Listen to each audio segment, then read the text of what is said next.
Hello दोस्तों, आज हम आप सबके लिए बाल विकास एवं शिक्षण विधि का यूपीटीईटी 2023 में जो एग्जाम होने जा रहा है, यूपीटीईटी का जो 2023 में एग्जाम होने जा रहा है और सुपर टीईटी का जो एग्जाम या फिर वैकेंसी जो आने वाली है, उसमें बहुत ही इंपॉर्टेंट क्वेश्चन मैं आप सबके लिए लेके आया हूँ, जो प्रीवियस ईयर क्वेश्चन पेपर पे आधारित सारे क्वेश्चन है। ठीक है, तो आइए आज की क्लास स्टार्ट करते हैं। बाल विकास एवं शिक्षण विधि कौन सा सब्जेक्ट है दोस्तों? बाल विकास एवं शिक्षण विधि का सब्जेक्ट है। प्लीज आइए देखते हैं। आज का पहला क्वेश्चन देखते हैं। बुद्धि का एकल घटक या एकल अवयव सिद्धांत दिया था। किसने दिया था? थार्नडाइक ने, अल्फ्रेड बिने ने, पावलोव ने, फ्रीमैन ने। तो ये किसने दिया था दोस्तों? प्लीज आप लोग कमेंट बॉक्स में बताइए जल्दी जल्दी, और प्लीज वीडियो को अधिक से अधिक शेयर कर दीजिए, लाइक कर दीजिए, सब्सक्राइब कर दीजिए। ये किसने दिया था दोस्तों? अल्फ्रेड बिने ने। किसने दिया दोस्तों? अल्फ्रेड बिने ने दिया। किसने दिया दोस्तों? अल्फ्रेड बिने ने दिया। ठीक है, ठीक है, तो इसका क्या हो जाएगा? अल्फ्रेड बिने। तो मैं आप सबको बता दूं, बुद्धि के संदर्भ में एकल घटक कौन दोस्तों? एकल घटक और एकल अवयव सिद्धांत का प्रतिपादन प्रसिद्ध मनोवैज्ञानिक अल्फ्रेड बिने ने किया था। किसने किया था? अल्फ्रेड बिने ने किया था। ठीक है, आइए अगला चलते हैं। बहिर्मुखी प्रवृत्ति के व्यक्ति होते हैं। बहिर्मुखी प्रवृत्ति के व्यक्ति होते हैं, कौन होता है? सामाजिक एवं मित्रतापूर्ण व्यवहार, तनाव मुक्त, उपरोक्त दोनों, इनमें से कोई नहीं। तो कौन होता है दोस्तों? सामाजिक एवं मित्रतापूर्ण व्यवहार। हमारा आंसर क्या हो जाएगा? बहिर्मुखी प्रवृत्ति के व्यक्ति होते हैं सामाजिक एवं मित्रतापूर्ण व्यवहार। इसमें क्या होता है दोस्तों? बहिर्मुखी प्रवृत्ति के व्यक्ति वे होते हैं जो जल्दी से लोगों के साथ अपना संबंध स्थापित कर लेते हैं। कौन होते हैं दोस्तों? वे लोग होते हैं जो लोगों के साथ अपना संबंध स्थापित कर जल्दी से लोगों के साथ अपना संबंध स्थापित करते हैं। इस प्रकार के व्यक्ति के सामाजिक से पूर्ण एवं उनका व्यवहार मित्रता होता है। इसलिए हमारा आंसर क्या हो जाएगा? सामाजिक एवं मित्रता पूर्ण व्यवहार होता है। ठीक है, अगला क्वेश्चन देखते हैं। सामाजिक पैमाने की विधि के अनुसार इनमें से सुपरस्टार अति मानव वह होता है जिसे ज्यादातर लोगों द्वारा चयन किया जाता है, जिसका विविध जोड़ों द्वारा चयन किया जाता है। दोनों से इनमें से कोई नहीं। तो कौन किया जाता है दोस्तों? ज्यादातर लोगों द्वारा चयन किया जाता है। तो हमारा आंसर क्या हो जाएगा? Option A. ठीक है, इसमें ऑप्शन ए हो जाएगा। ठीक है, ज्यादातर लोगों के द्वारा चयन किया जाता है। तो इसमें क्या होता है? सामाजिक पैमाने की विधि के अनुसार सुपरस्टार अति मानव वह होता है जिसे ज्यादा से ज्यादा लोगों के द्वारा चयन किया जाता है। किसके द्वारा दोस्तों? ज्यादा से ज्यादा लोगों के द्वारा चयन किया जाता है। ठीक है, अगला क्वेश्चन लेते हैं। व्यक्तित्व के मूल्यांकन हेतु प्रयुक्त शब्द सहचार्य प्रशिक्षण विधि का प्रयोग जुंग द्वारा किस वर्ष में किया गया? तो यह किस वर्ष में किया गया दोस्तों? ऑप्शन डी हो जाएगा हमारा 1990 में। कौन से वर्ष दोस्तों? 1990 में किया गया था। ठीक है, वर्ष 1910, सॉरी दोस्तों, सॉरी 1910 में कब किया गया दोस्तों?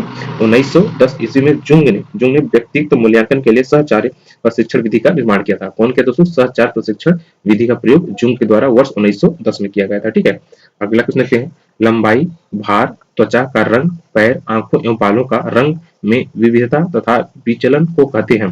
क्या कहते हैं दोस्तों? भावनात्मक अंतर, मानसिक अंतर, भौतिक अंतर, इनमें से कोई नहीं। तो कौन कहता है दोस्तों? भौतिक अंतर। हमारा आंसर क्या हो जाएगा? भौतिक अंतर हो जाएगा। क्या हो जाएगा? भौतिक अंतर। ठीक है, तो लंबाई, भार, त्वचा का रंग, पैर, आंख एवं बालों के रंग में विविधता तथा विचलन को भौतिक अंतर की संज्ञा दी जाती है। किसका दोस्तों? भौतिक अंतर की संज्ञा दी जाती है। जैसे लंबाई, भार, त्वचा का रंग, पैर, आंख, बालों के रंग में विविधता तथा विचलन को भौतिक रंग की संज्ञा दी जाती है। ठीक है, अगला क्वेश्चन देखते हैं। अगला क्वेश्चन क्या है? इनमें इनमें किससे घटक के प्रभाव से शैक्षिक पिछड़ापन नहीं उत्पन्न होता? तो किसके दोस्तों? शैक्षणिक पिछड़ेपन का कारण मुख्यतः क्या क्या क्या हो सकता है दोस्तों? जैसे सामाजिक तथा आर्थिक। क्या क्या हो सकते हैं दोस्तों? जैसे सामाजिक सामाजिक तथा आर्थिक। ठीक है, क्या हो सकता है? सामाजिक तथा आर्थिक की स्थिति, भावनात्मक वातावरण, स्कूल का वातावरण है, इन सबके उन्नयन से शैक्षणिक स्तर ऊपर उठता है तथा परिवार का पेशा बालक के शैक्षणिक स्तर पर कोई प्रभाव नहीं डालता। तो इससे हमारा आंसर क्या हो जाएगा दोस्तों? ऑप्शन सी, परिवार का पेशा। हमारा आंसर क्या हो जाएगा? परिवार का पेशा। ठीक है, अगला क्वेश्चन देखते हैं।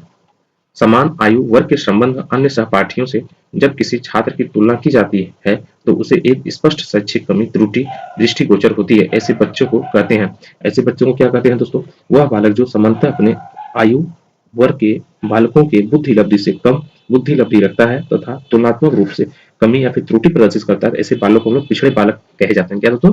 पिछड़ा बालक। ऑप्शन हमारा क्या हो जाएगा? ऑप्शन हमारा बी हो जाएगा। ठीक है, क्या क्या कहे जाएंगे? पिछड़ा बालक। ठीक है, अगला क्वेश्चन क्या है? किसने यह कहा कि सृजनशील मानव मस्तिष्क द्वारा संबंधों को रूपांतरित करके नई विषय वस्तु का रचनात्मक सृजन कर नए अंतर संबंधों का विकास करने की शक्ति का पर्याय है? यह किसने कहा था दोस्तों? स्किनर ने। यह किसने कहा दोस्तों? स्किनर ने।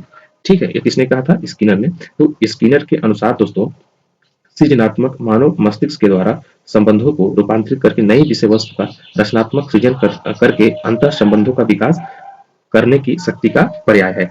ठीक है, किसने कहा? स्किनर ने। ठीक है, अगला क्वेश्चन है। आईपीसी का पूरा अर्थ है।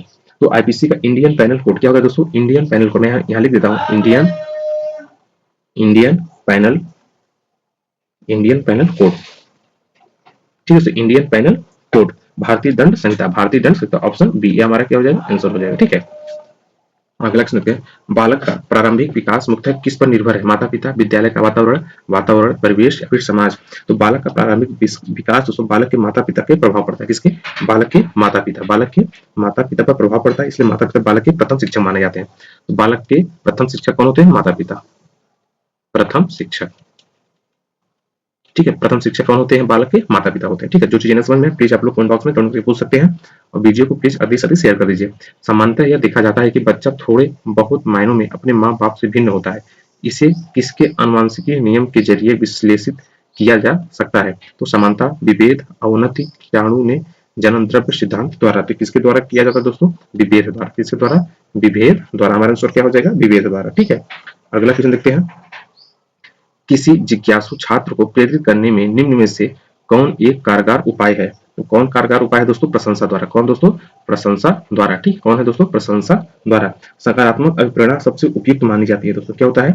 जो सकारात्मक प्रेरणा होती है वो सबसे उपयुक्त मानी जाती है, अतः प्रशंसा करके किसी जिज्ञासु बालक को प्रेरित किया जा सकता है तथा यही सर्वाधिक उपयुक्त विधि है। ठीक है, अगला क्वेश्चन देखते हैं, खेल-कूद के जरिए बच्चों में किस प्रकार का विकास संभव है? तो किस प्रकार का खेल-कूद के जरिए बालकों में शारीरिक विकास के साथ-साथ सहयोग एवं सामंजस्य की क्षमता का विकास होता है? किसका दोस्तों? सहयोग एवं सामंजस्य क्षमता का क्या होता है? विकास होता है। ठीक है, हमारा आंसर क्या? सहयोग एवं सामंजस्य। ठीक है, अगला क्वेश्चन देखते हैं, क्या बुद्धिमान माता-पिता अभिभावक के बच्चे 97 सदैव पढ़ाई में तेज होते हैं? हाँ, नहीं? मनोविज्ञान इस संबंध में कोई उत्तर नहीं दे सकता, यह ईश्वर पर निर्भर करता है। कौन हो सकता है दोस्तों? ऑप्शन बी हमारा हो जाए नहीं, कि क्या बुद्धिमान माता पिता अभिभावक के बच्चे संतानें सदैव पढ़ाई में तेज होते हैं? नहीं। ठीक है, अगला क्वेश्चन देखते हैं, निर्धन परिवारों के बच्चे जो छोटे आकार के परिवार से संबंध है उनको विकास के बेहतर वातावरण पाने के मौके होते हैं, क्योंकि उन्हें बड़े परिवारों के निर्धन बच्चों की अपेक्षा क्या होता है? तो निर्धन परिवार के जो बच्चे होते हैं दोस्तों छोटे परिवार से संबंध होते हैं। ठीक है, वे अपना विकास और बेहतर तरीके से कर सकते हैं क्योंकि उन्हें बेहतर वातावरण और परिस्थितियां प्राप्त होती है। क्या होता है दोस्तों? उन्हें बेहतर पर्यावरण परिस्थितियां प्राप्त होती है। हमारा ऑप्शन क्या हो जाएगा? ऑप्शन हमारा डी, उन्हें बेहतर परिस्थितियां प्राप्त होती है। ठीक है, अगला किस लेते हैं, बच्चों के सामाजिकरण करने की दो विधियों में एक स्नेह सजा एवं है। क्या है? स्नेह परक सजा एवं है। तो क्या हो सकता है दोस्तों? बच्चों के सामाजिकरण करने की दो विधियों में प्रथम स्नेह परक सजा तथा दूसरी उद्देश्य परक सजा शामिल है। क्या शामिल है दोस्तों? उद्देश्य परक सजा। तो हमारा ऑप्शन क्या हो जाएगा दोस्तों? उद्देश्य परक सजा सम्मिलित है। हमारा आंसर क्या हो जाएगा? ऑप्शन बी हो जाएगा, उद्देश्य परक सजा सम्मिलित है। ठीक है, अगला प्रश्न देखते हैं, जीवन के शुरुआती अवधि के दौरान यदि किसी भाषा को सीख लिया जाता है तो हर बच्चा क्या होता है? भाषा एवं विशेष विदेशियों की तरह प्रवीणता हासिल कर सकता है, एक मूल पैतृक भाषाई भाषक निवासी की भांति प्रवाह प्राप्त कर सकता है, धीमा सुस्त प्रशिक्षु बन सकता है और एक वयस्क वक्ता बन सकता है। इसमें क्या हो सकता है दोस्तों? ऑप्शन बी, एक मूल पैतृक भाषाई भाषा निवासी की भांति प्रवाह प्राप्त कर सकता है। ठीक है दोस्तों, आइए अगला क्वेश्चन देखते हैं, 2 से 3 वर्ष की आयु के मध्य एक बच्चे की भाषाई विकास दर परसेंटेज में होता है, बढ़ता है लगभग कितना बढ़ता है दोस्तों? 2 से 3 वर्ष की आयु के मध्य किसी बच्चे की भाषा का शब्द कोश भंडार लगभग 100 होता है तथा प्रति वर्ष 2 से 10% शब्द बढ़ते रहते हैं। कितना दोस्तों? कितने से कितना? 2 से 10%। ठीक है, तो कितने वर्ष के बच्चे? 2 से 3 वर्ष के लिए। ठीक है, तो हमारा आंसर क्या हो जाएगा? 2 से 10 वर्ष, 2 से 10 तक। ठीक है, 2 से 10% तक क्या होते हैं? बढ़ने लगते हैं। कोष भंडार लगभग कितना होता है दोस्तों? 100 होता है। कोष भंडार कितना होता है दोस्तों? लगभग 100 होता है। ठीक है, अगला प्रश्न देखते हैं, मानव मनुष्यों में विकास की सबसे तीव्र गति होती है बाल अवस्था में, शैशव काल में, किशोरावस्था में, यौवन अवस्था में। इसमें कौन होता है दोस्तों? किशोरा अवस्था में। ठीक है, हमारा आंसर क्या हो जाएगा? किशोरा अवस्था। ठीक है, तो मनुष्य के विकास की सबसे तीव्र गति किशोरावस्था में होता है दोस्तों, इसलिए तीव्र विकास के कारण बालक सामंजस्य स्थापित न कर पाने से तनाव में रहता है। किसमें रहता है? तनाव में रहता है। ठीक है, अगला क्वेश्चन लेते हैं, सीफेलोपोडल प्रवृत्ति के सिद्धांत के अनुसार शारीरिक विकास होता है। ठीक है, तो किसके होता है दोस्तों? ऑप्शन है सिर से पांव की ओर। किससे होता है दोस्तों? सिर से पांव की ओर। ठीक है, हमारा आंसर क्या हो जाएगा?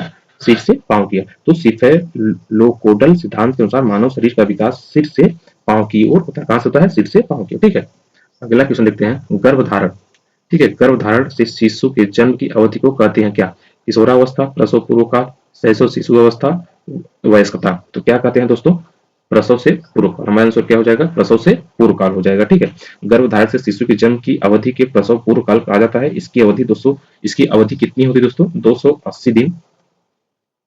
ठीक है, 9 महीने 10 दिन। कितनी होती है दोस्तों? 280 दिन 9 महीने 10 दिन। ठीक है, अगला क्वेश्चन देखते हैं। जिन पियाजे द्वारा परिभाषित चरण जिसमें ज्ञानात्मक विकास की शुरुआत शिशु द्वारा अपनी संवेदना, विवेक एवं गतिविधियों का इस्तेमाल दुनिया को समझने के लिए दुनिया को समझने के साथ होता, क्या कहलाता है? संवेदी मोटर अवस्था, सकारात्मक मूर्त अवस्था, संचालन पूर्व अवस्था, इनमें से कोई नहीं।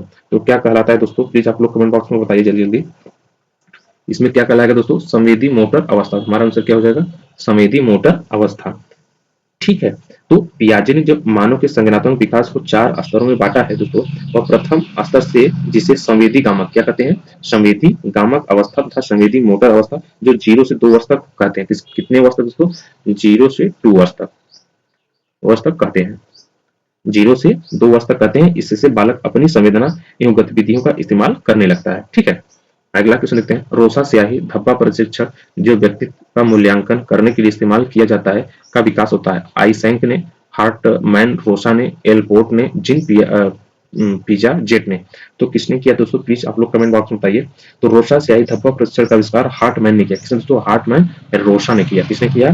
हार्टमैन रोसा के द्वारा किया गया। यह प्रशिक्षण व्यक्तियों के मूल्यांकन की एक क्या है? विधि है। ठीक है, अगला क्वेश्चन देखते हैं। बहुबुद्धि का सिद्धांत किसने दिया? जीन पियाजे, हार्वर्ड गार्डनर ने, बीने ने, इनमें से कोई नहीं। तो किसने दिया था दोस्तों? Harvard gardener. किसने दिया था? हार्वर्ड गार्डनर ने दिया था। ठीक है, हार्वर्ड गार्डनर ने दिया था। ठीक है, अगला क्वेश्चन देखते हैं। अपने आसपास के वातावरण माहौल के साथ सामंजस्य बैठाने और ढालने की क्षमता में बुद्धिमत्ता का संबंध जोड़ने वाला मनोवैज्ञानिक था। जीन पियाजे ने, हार्वर्ड गार्डनर ने, थार्नडाइक ने, इनमें से कोई नहीं। कौन था दोस्तों? जीन पियाजे ने। हमारा आंसर क्या हो जाएगा? जीन पियाजे ने हो जाएगा। ठीक है, ये अगला क्वेश्चन देखते हैं। थार्नडाइक का सिद्धांत इनमें से किस वर्ग के तहत सूचीबद्ध किया जाता है? किसके दोस्तों? तो थार्नडाइक एक व्यवहारिक मनोवैज्ञानिक थे। थार्नडाइक क्या थे दोस्तों? एक क्या थे? व्यवहारिक व्यवहारिक मनोवैज्ञानिक थे। मनोवैज्ञानिक मनोवैज्ञानिक थे क्या दोस्तों? व्यवहारिक थाट एक मनोवैज्ञानिक थे दोस्तों। अतः इनके सिद्धांत को व्यवहारिक सिद्धांत के अंतर्गत रखा जाता है। किसके दोस्तों? व्यवहारिक सिद्धांत के अंतर्गत रखा जाता है। हमारा आंसर क्या हो जाएगा? ऑप्शन ए, व्यवहारिकता का सिद्धांत। अगला क्वेश्चन, ध्वनि की गति के अनुक्रम एवं उनकी उसकी संरचना को विनियमित करने के नियमों से संदर्भित भाषा का घटक अव्यय कहलाता है। सिमेंटिक, व्याकरण, ध्वनि उच्चारण विज्ञान, इनमें से कोई नहीं। तो कौन कहलाता है दोस्तों? ध्वनि उच्चारण विज्ञान। क्या होता है दोस्तों? ध्वनि उच्चारण विज्ञान। हमारे आंसर क्या हो जाएगा? ध्वनि उच्चारण विज्ञान। ध्वनि उच्चारण विज्ञान के अंतर्गत ध्वनि की गति एवं उनकी संरचना के संदर्भ में भाषा का अध्ययन किया जाता है। ठीक है, आइए अगला क्वेश्चन देखते हैं। इनमें से कौन सी ग्रंथि पीयूष ग्रंथि को नियंत्रित करती है तथा इस प्रकार शरीर की सामान्य तथा अनुपातिक विकास को प्रभावित करती है? यौन ग्रंथि, मूत्र ग्रंथि, थायराइड ग्रंथि, इनमें से कोई नहीं। तो कौन करती है दोस्तों? इनमें से कोई, ना ही यौन ग्रंथि, ना ही मूत्र ग्रंथि, ना ही थायराइड ग्रंथि। ठीक है, पीयूष ग्रंथि को मास्टर ग्रंथि कहा जाता है। पीयूष ग्रंथि को क्या कहा जाता है दोस्तों? जो पीयूष ग्रंथि है इसको क्या कहा जाता है? मास्टर ग्रंथि। मास्टर ग्रंथि क्या कहा जाता है? मास्टर ग्रंथि कहा जाता है। तो किसी भी ग्रंथि के द्वारा इसे नियंत्रित नहीं किया जा सकता। ठीक है, यह स्वनियंत्रित होती है। पीयूष ग्रंथि क्या होती है दोस्तों? स्वनियंत्रित होती है। स्वनियंत्रित स्वनियंत्रित होती है। ठीक है दोस्तों, क्या होती है? स्वनियंत्रित होती है। ठीक है, यह किसी भी ग्रंथ के द्वारा नियंत्रित नहीं किया जा सकता। ठीक है, आइए अगला सुनते हैं। इनमें से कौन सी प्रकृति भावनात्मक विकास से संबंध नहीं है? तो कौन नहीं है दोस्तों? भावनात्मक विकास मानव के जन्म से नहीं प्रारंभ होता। यह विकास मानव के सामाजिक परिवेश, लोगों के साथ संबंध स्थापित करने के पश्चात भावनात्मक विकास होता है। ठीक है, तो शारीरिक विकास का संबंध भावनात्मक विकास से नहीं होता। कहां से नहीं होता दोस्तों? भावनात्मक विकास से नहीं होता। इसमें हमारा आंसर क्या हो जाएगा दोस्तों? भावनाओं को प्रस्फुटन जन्म के साथ होने लगता है। ठीक है, हमारा ये हो जाए क्या हो जाएगा? आंसर हो जाएगा। ठीक है, अगला क्वेश्चन देखते हैं। एक शिशु का सामाजिक विकास निर्भर होता है। तो मैं आप सबको बता दूं, शिशु का सामाजिक विकास का निर्धारण उसका लोगों के साथ अंतरक्रिया तथा उसके पारिवारिक स्नेह के द्वारा होता है। किसके द्वारा? पारिवारिक स्नेह के द्वारा होता है। साथ ही लोगों को अपनी ओर आकर्षित करने की क्षमता भी शिशु के सामाजिक विकास पर प्रभाव डालता है। इसलिए हमारा आंसर क्या हो जाएगा? ऑप्शन डी, उपयुक्त सभी। शिशु अन्य के साथ अंतरक्रिया पर भी होता है। शिशु को मिलने वाला प्यार तथा अपनत्व भी। ठीक है, उसके द्वारा दूसरों का ध्यान अपनी ओर आकर्षित करने की क्षमता पर भी। ए बी सी डी उपयुक्त सभी हमारा क्या हो जाएगा? आंसर हो जाएगा। ठीक है, आज बस इतना ही। प्लीज दोस्तों आप लोग वीडियो को अधिक से अधिक शेयर कर दीजिए, लाइक कर दीजिए, सब्सक्राइब कर दीजिए। आप लोग का बहुत बहुत धन्यवाद।